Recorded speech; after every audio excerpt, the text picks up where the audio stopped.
ó tún ti ṣẹlẹ̀ o.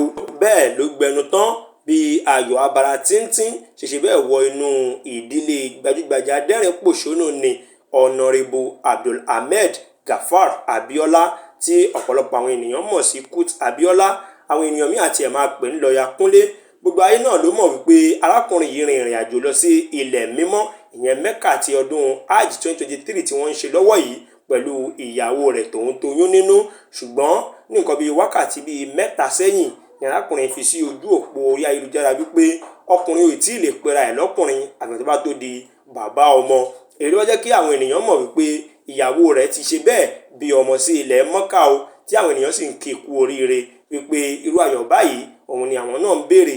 Ọ̀pọ̀lọpọ̀ àwọn gbajúgbajà náà ni wọ́n ti ń kí kú oríire. Ara wọn náà ni Àrẹ̀mú Ọlámi tí í ṣe ọ̀rẹ́ rẹ̀ tí wọ́n jọ lọ sí ilẹ̀ Saudi ní àsìkò tí wọ́n ṣe umura ní ìgbà àwẹ̀ tó kọjá yìí. Bákan náà ni Tolibian náà ti kí kú oríire tí ó sì ti bá a fi sí orí ẹ̀rọ ayélujára wípé ó kú oríire. Ọmọ yìí làwọn ń bẹ Ọlọ́run pé kó bá wa wò kó bá wa dá a sí. Gẹ́gẹ́ bí ẹ ti ṣe mọ̀ wípé tí wọ́n bá ti bí ọmọ sọ́hùn ó ti di automatic aláàjì nìyẹn.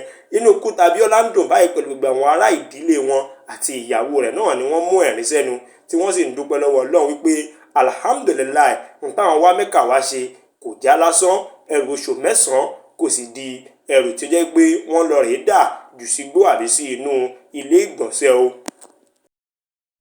A mọ̀ wípé bẹ́ẹ̀ ṣe wò yìí ẹ gbádùn ẹ̀, ṣùgbọ́n ẹ jọ̀ọ́ ẹ bá wa subscribe sórí YouTube channel wa. Ẹ jọ̀ọ́ ẹ bá wa subscribe. Kò ní jáwó lákàntì yín, bẹ́ẹ̀ ni kò ní jáwó lórí fóònù yín. Ẹ bá wa subscribe sí Owutu FM Lagos. Ẹ ṣeun o, a dúpẹ́ lọ́wọ́ yín gidigidi.